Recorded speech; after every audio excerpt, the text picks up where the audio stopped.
Good afternoon. I'm standing here in the doorway of what will soon be the new entrance for our building. Come on, let's take a tour.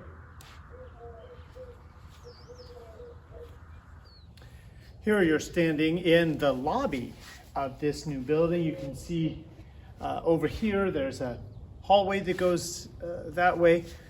On this side, and I'll show you later, there are two rooms, and this is going to be where we fellowship when it's windy outside, when it's wet, when it's cold, when we can't get outside to fellowship. This is it. This is where we're going to talk. I'm so looking forward to having this building available to us. Sometimes it can be hard to envision things, but you can see there's a doorway framed here. This is a door for the pastor's office, and then just a little bit back over here we have a second door. This is for the secretary's office. And then here we have a large door that leads right into the new sanctuary.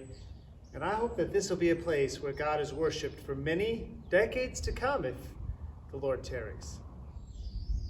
So here you're looking through this large doorway that leads into what's going to be a sanctuary, a place for the worship of God. Come on in, I want to show you a few things.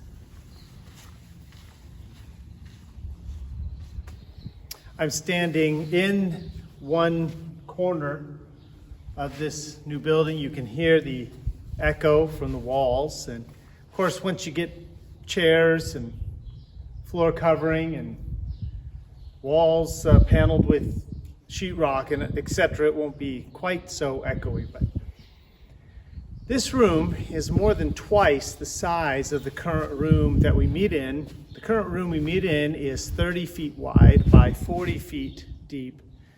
This room here is 60 plus feet wide and more than 40 feet deep. So it gives you an idea of how big that is. If you put two of our current rooms side by side, you could fit them both in this space. We are a little bit further down the hall now, and here behind me is the door for the men's restroom. And I know, boy, the lines in front of the restrooms here on Sunday mornings can be rather long, so I'm looking forward to having more space here in the men's room. And then if you follow me back a little bit further, more space also here in a ladies' restroom. Further down the hall, there is a break room, classroom, and we'll be able to use that place for teaching classes and meeting in small groups. That really, it comprises much of the building. There's a library, there's a small room for storage and preparation, there's a couple of mechanical rooms, not really public access, and then a room for ladies that have babies. They can observe and hear the service without being a distraction. But that makes up this building. I'm excited to think that we'll be getting into this building, who knows when, but in God's time. And I appreciate your prayers. And thank you for your generous giving, your faithful giving to this project. May God bless you. Pray with me. Get this building done just as soon